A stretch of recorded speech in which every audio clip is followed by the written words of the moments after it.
Well, here we are again, back with the shoulder plaid. Now, this is the pleating style that I'm going to go with. I am going to fold this under just because one single layer of cloth unsupported is just going to be all over the place. So I'm folding it under. Now, I had measured down from the top of the kilt to the bottom of the fell, and I'd made a mark. But then it occurred to me, if this is secured at the bottom of the fell, it's going to be slightly below the hem of the coat. So I think I'm going to bring it up about halfway. In fact, let's take a little more. Let's just take it to that line right there. So what I'm doing is just doing a back stitch, but I'm doing it so that there's a very small stitch visible on the outside. Looks about, I don't know, 2 or 3 millimeters, an eighth of an inch. And I'm back stitching over the pleat there. I'm not going to sew these. Back stitch.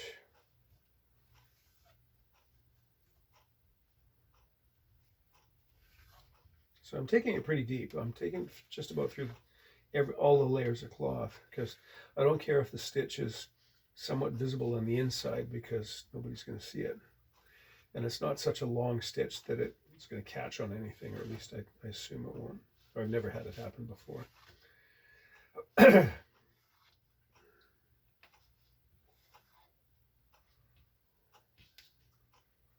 Okay. I've asked the chap to come by tomorrow for a trial fitting, because he's also getting a kilt jacket made at Modernize, my preferred tailor. Okay. There we are.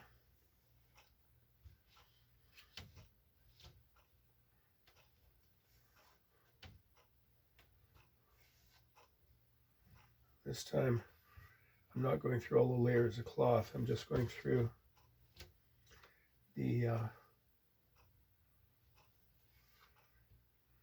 most of them. I don't want my stitches visible on the outside.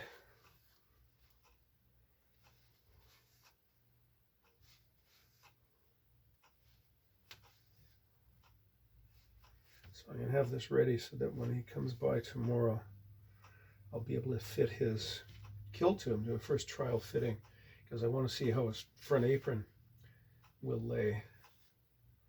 And then I will sort of hang this on him and see how long it should be. But you'll see that when I do well, if he allows me to do the video. 1, 2, 3.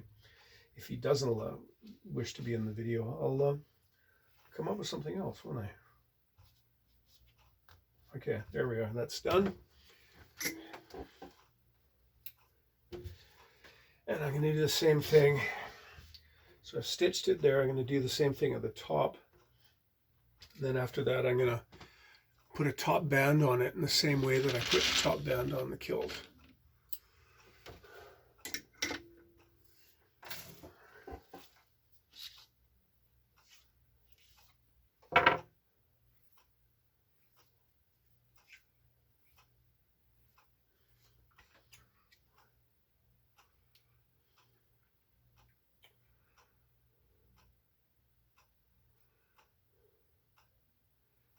Okay.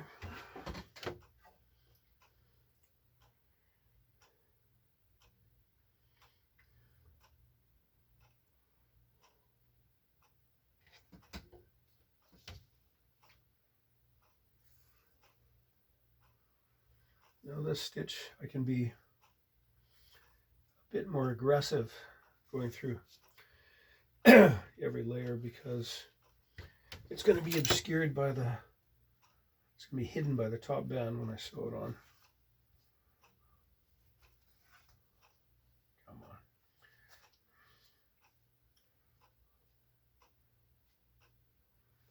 on. probably can't see it, but the thread is knotted into a loop, and it's kind of a slip knot. So my trick is to not pull it too tight, and I get my needle through. Because one way it won't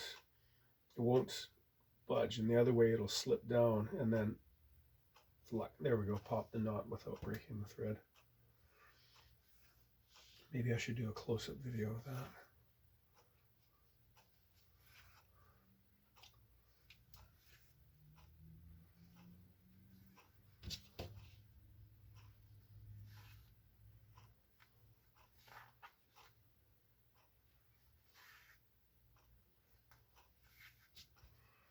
Let's get those pins out there.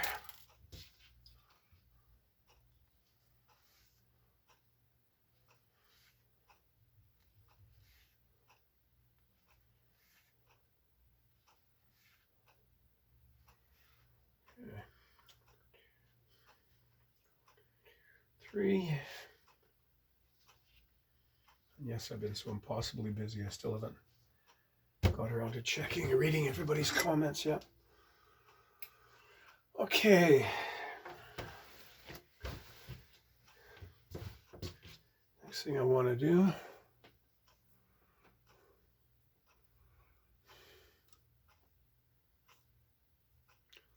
looking for the right needle. There it is.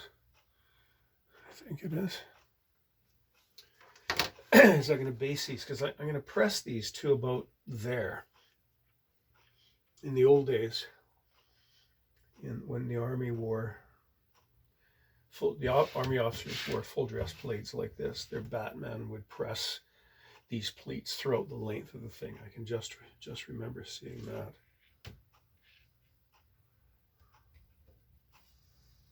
But the army no longer wears full dress, so.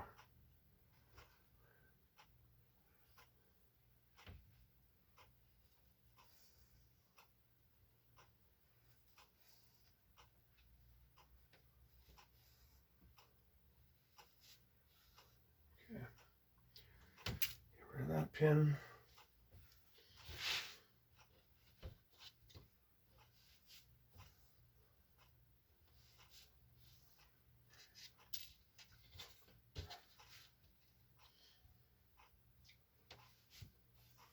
Let's go a little bit to excess. Let's take it to the red line.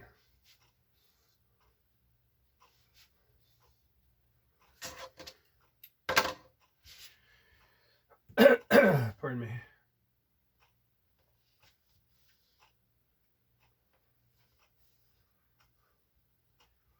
God, the hours we used to spend preparing our kit for the next day. You'd get back to barracks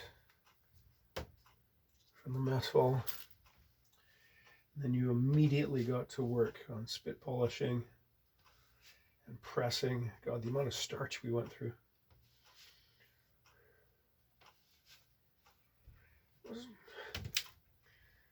I don't regret it though. You know, sitting in barracks, polishing boots and chatting with your mates. Pretty cool. It was an evening well spent. Certainly saved money.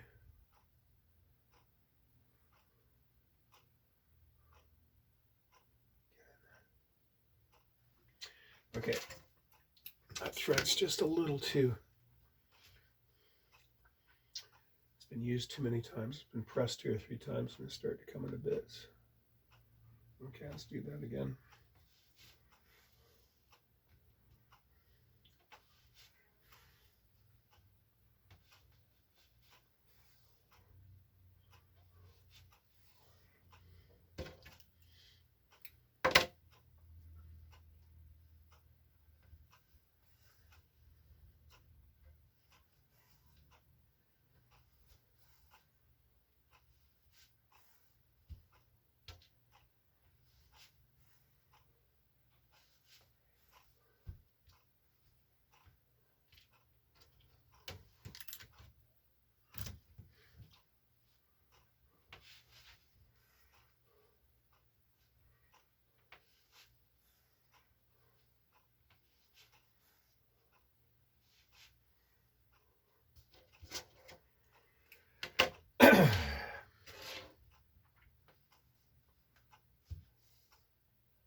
Right, okay, ready for the next stage, which is putting on the top band.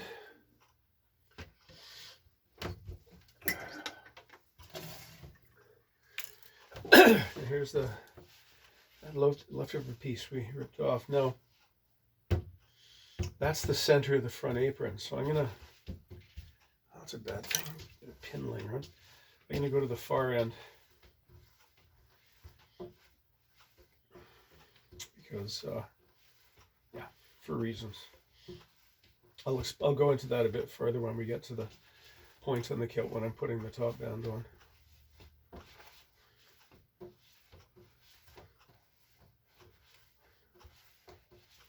Come on.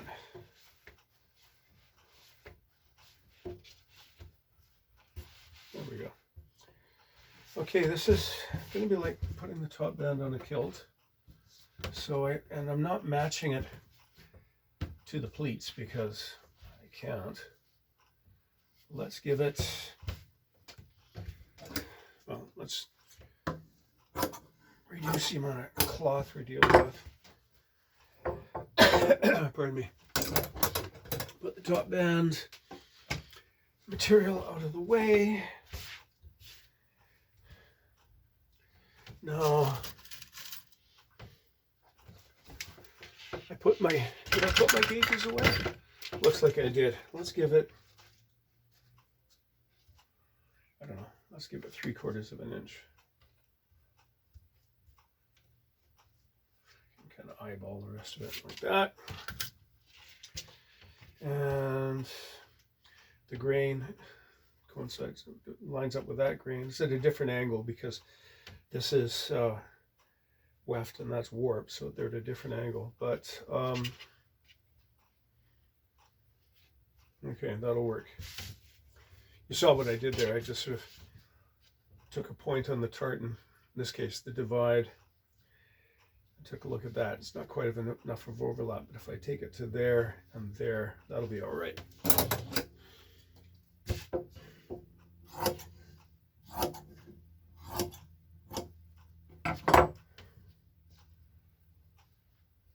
Yeah, that's pretty generous. Let's just center it. Get myself a few pins. That's not enough, but it's enough to start. Oh.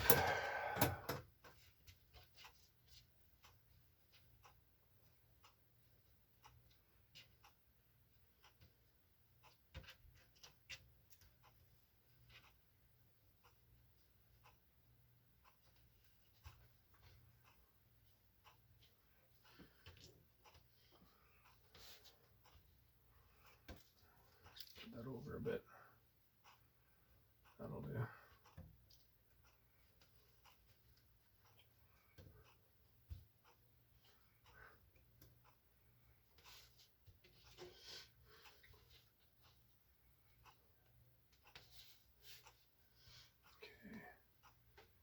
And one.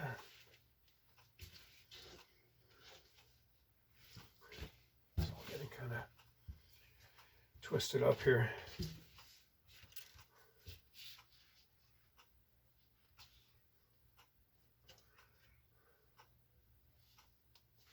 Okay, because it's going to be like that and then flipped over. Okay, and thread.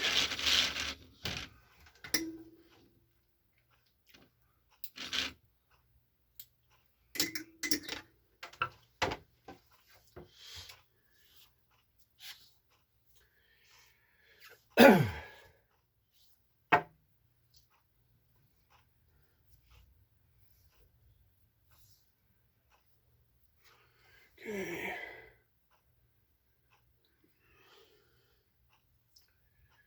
Needle.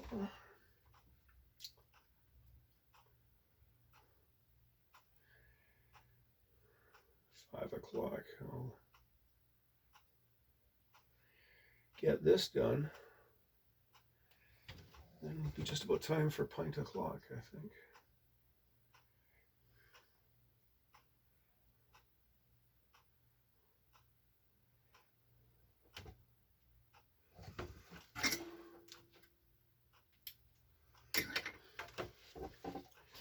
Right, so that looks good on that side. It's parallel to the line there. Get rid of that pin, put it away so it doesn't wind up somewhere I don't expect or I don't want it to be.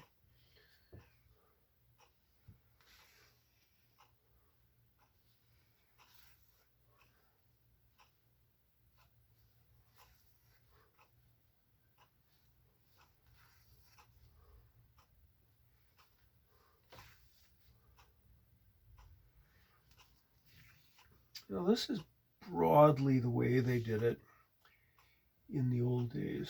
But again, the fellow I first apprenticed to didn't bother to show me how to make these. There's a bit of a step there, so I'm just going to bring all of this just a bit over just to tighten it up. There, that's better. Yeah, because the shoulder blade, this was early 70s. And the great paradigm shift in men's fashion was happening, in which, in the aftermath of the 60s, where people were dropping traditional formal clothes like mad. JFK had attended his inauguration without wearing a hat. He was bareheaded, and that pretty much killed the men's hat industry to go. But people were just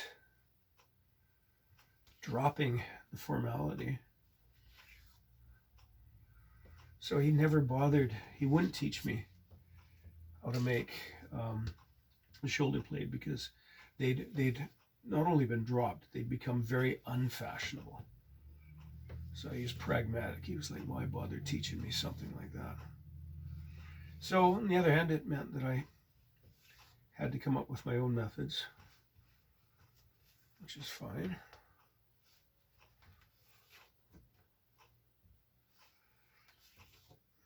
So yeah, customer coming tomorrow, I hope, for a fitting, and then a new potential customer later in the day actually wrong, the fellow comes tomorrow for a fitting, and then by Saturday morning he's going to be coming back. So Thursday night, Friday, Saturday, he's going to be coming back to take his kilt, which will still not be complete. With luck, it won't have its lining in. It should have, the front apron should be, I expect the front apron will be complete. It may have the top band on. It might have had its first press. But in any case, he'll be taking that away to the tailors so he can wear it while they fit him for his coat. Because if you're tailoring a kilt jacket, or if you're trying on kilt jackets at a place that actually sells them, you want your kilt with you because it adds a little bit of extra to your waist.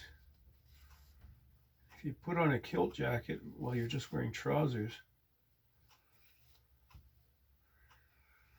and then take it home and then add your kilt, it's going to be too tight around the waist when you do up the buttons. So he's going to have his kilt for at least that fitting, and then I'll get it back after him and then do what's left to do. Probably the first press. As soon as the press is done, get the lining in. Okay.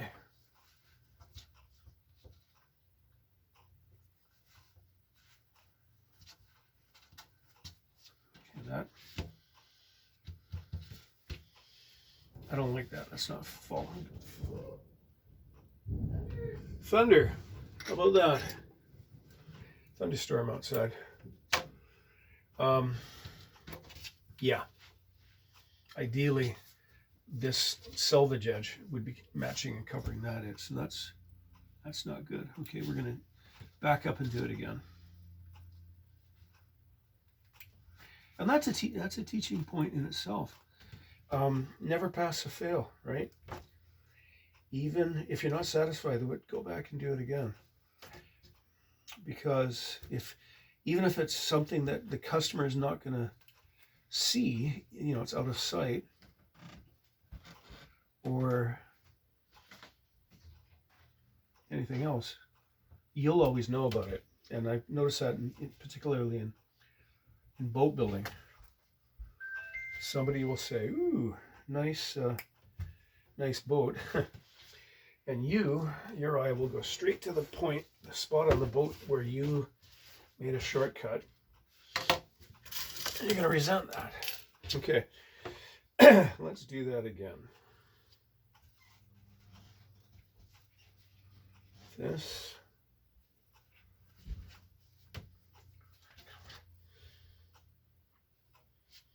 Okay.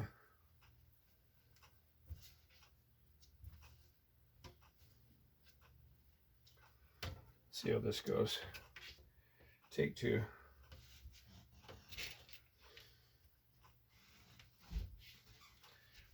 I'll brush out those remaining clues of thread that are sticking out.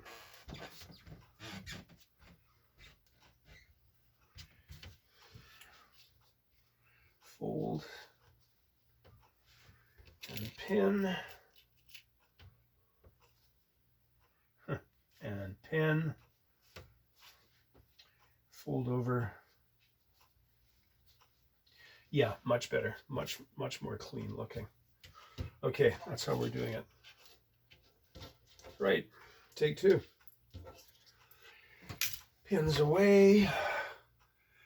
Fresh piece of thread.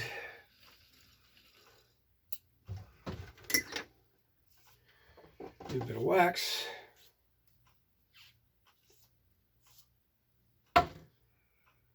Heat the wax by pinching and drawing it through the fingers, which softens it and drives it into the thread. Get rid of that useless bit of thread and start again.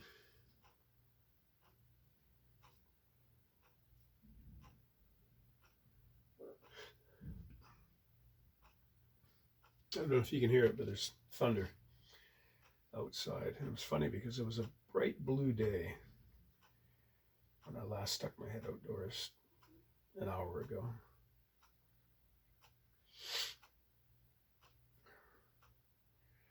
Reminds me of the time I was up hiking with my son. We were up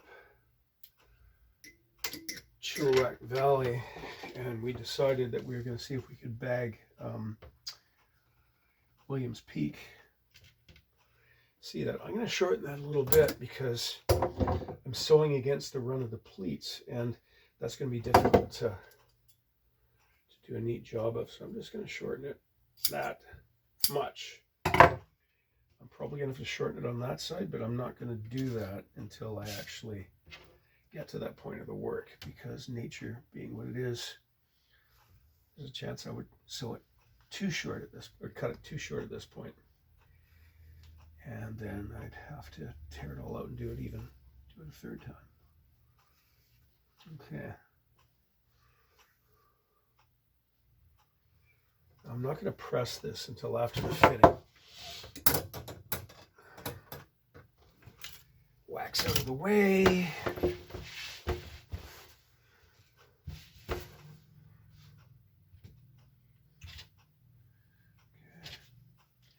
Double check to see, yeah, that length is good. Okay. Looks like I've just broken another pin, or bent another pin too badly to be used. But yeah, we were hiking up Williams Peak, and you could think of it as the grouse grind of the upper Fraser Valley. And bright day, not a cloud in the sky. And there's an actual, well, can't call it a trail, because unless it's such a poor trail that unless you know what you're looking at, you can stand on it and really not know that it's a trail. But we cheated a bit. We used the logging road that zigzags up to the crest of there's a long ridge west of the Williams Peak. Williams Peak is an old core of an old volcano. So we get up onto the ridge. It's about 8,000 feet, I guess, above sea level. And we're hiking along the ridge, still bright day. And then we start hearing, it started to mist over a little bit. And then we start hearing thunder, and it's really close, like really close. And then, but this would be, at this point, you know, you're hearing thunder on a bright day. There's not a trace of cloud. So we could hear lightning and thunder like a very short distance away, you know, only a couple of kilometers. And then it started to sock in. The cloud just sort of came in out of nowhere. And then what changed our mind was we started hearing lightning, or started hearing thunder in the valley below us, right? We're above the lightning. So we decided, yeah, it's time to get off the ridge.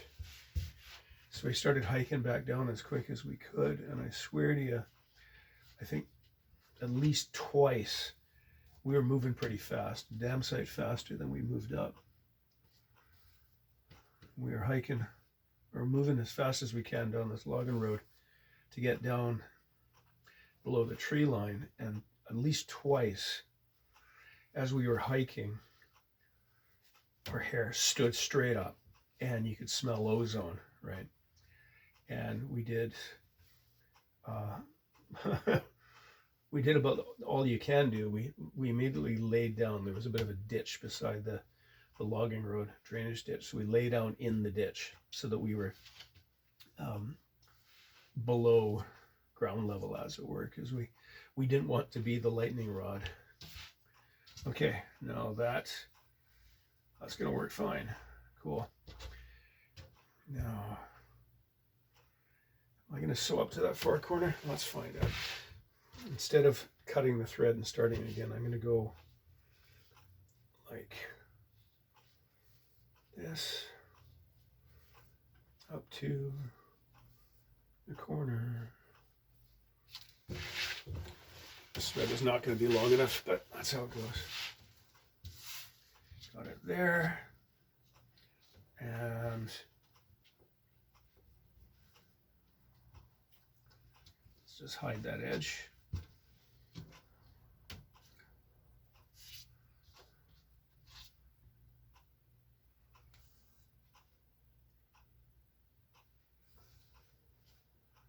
Here we go.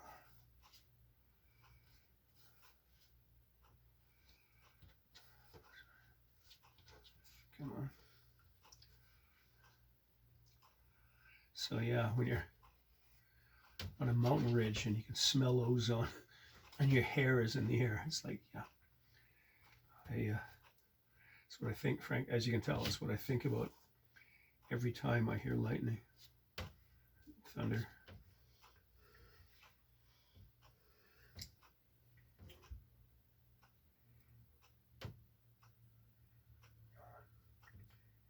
There we go.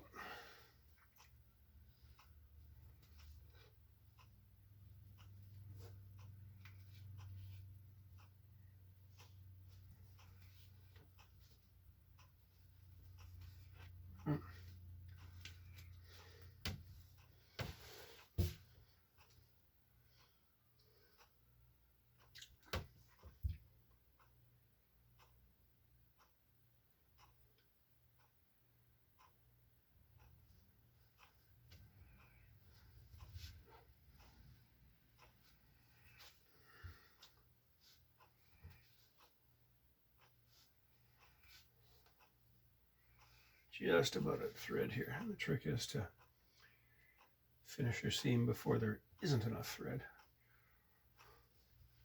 Sounds straightforward, but that's a mistake I sometimes make still.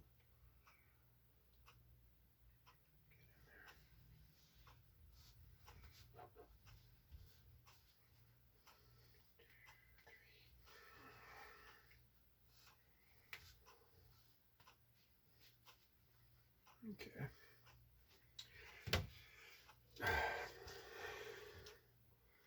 Put my needle where I'll find it, even if it's when I draw it across my brow. Wax.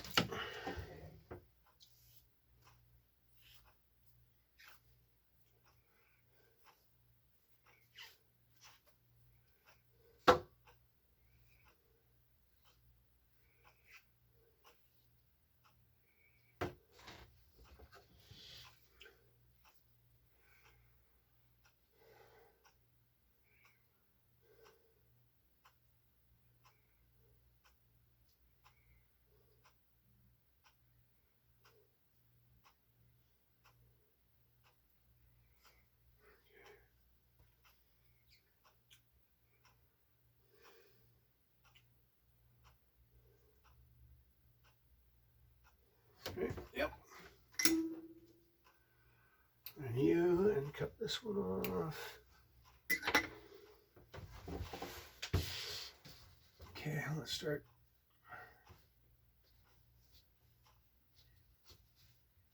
There we go. Nice and neat. Start my stitch, my seam about an inch back from the end of the first seam. Come on, get in there, hide that. There we go. Drew my knot into the cloth so it's not visible.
You know, I got lots of thread left over, and let me just knot this 1, 2, 3.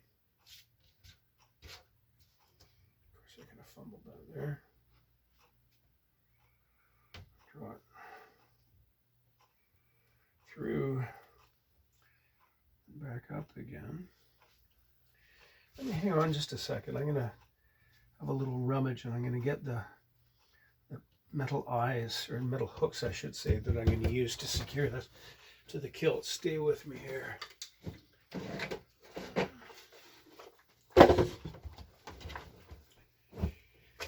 Okay.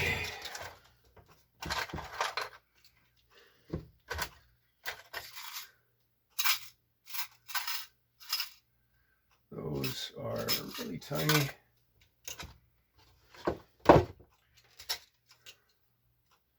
Those look to be about the same size, but this one is already open, so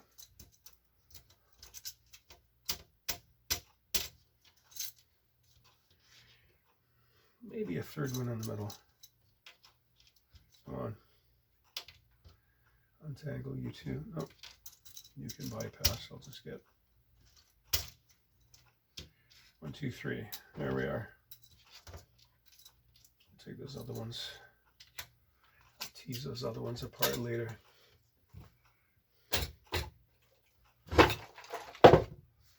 Okay, so these, probably can't see it, but the hook is pointing towards me. So I'm going to sew it on the corner so that the hook, this is the outside of the plaid. The person's on this side, of course. So I'm sewing the eyes on, or sorry, the hooks on, so the hook is, the open side of the hook is pointing away from the kilt. The reason why we do that is it makes it a little bit more difficult, actually considerably more difficult, for the plaid to just sort of fall off by itself. Okay, so I'm gonna one. Of course, my thread came off the needle.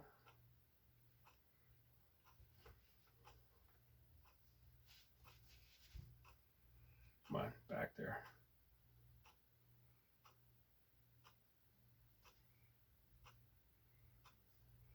This is really ungainly and clumsy until you get the first couple of stitches in place, when it sort of holds it in position. So there's a bunch of stitches. I lost count. And 1, 2, 3, 4. That's going to hold. Okay, the middle one.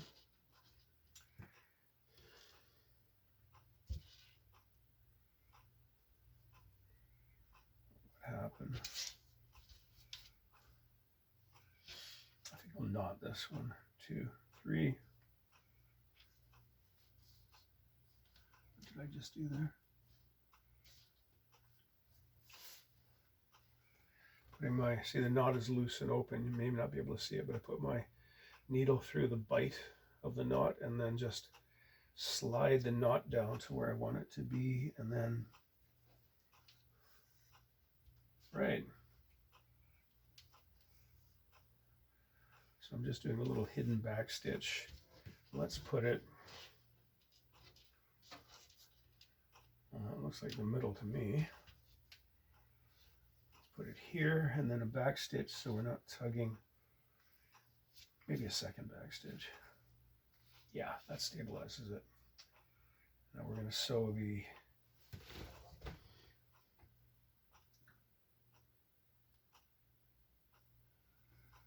middle hook.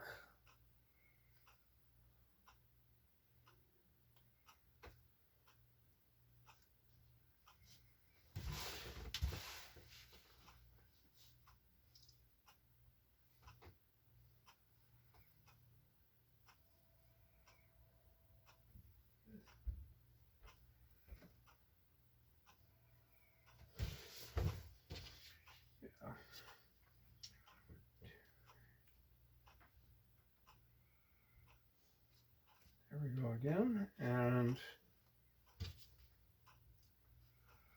nothing wrong with sewing these individually and knotting and cutting the thread at the end of each of them. I'm just taking advantage that I have more than enough thread. Okay, back stitch. Do in one go, back stitch.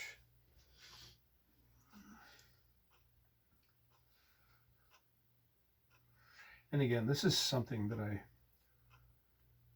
when I talk about I fully warrant my, which is to say guarantee my workmanship.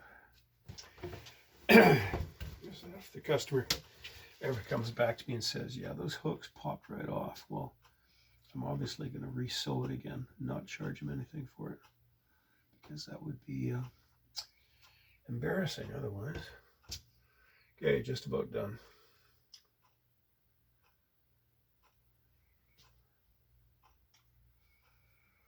One, 2, 3,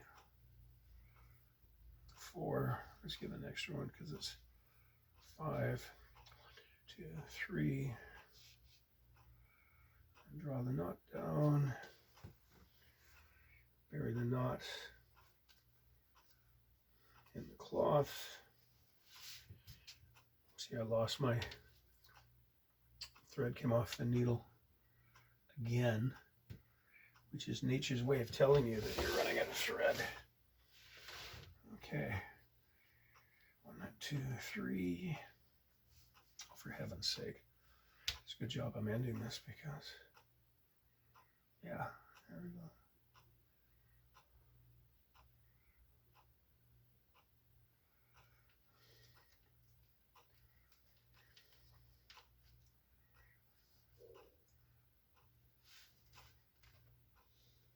Okay, good.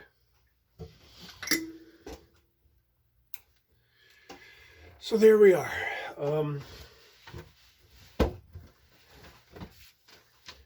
Yeah, I'm not going to press this until after the customer, until we've decided on, we found the correct length for this, because I'll do the ironing in one go rather than two. And these 3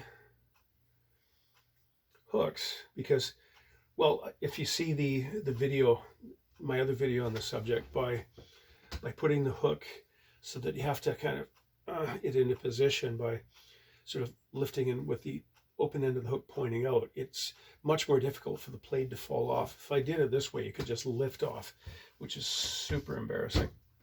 So there we are. It's not until he's wearing the kilt and I'm bending this to the radius of his body that I can make the chalk marks to show where the eyes will go, that these will hook into. Okay, good. I'm going to put this to one side. So the next stage from here is to do a trial fitting, both of the kilt and of the plaid. Fingers crossed the customer won't mind. He'll agree to be in the video. Good. Okay. That'll hold us for now. Talk to you later.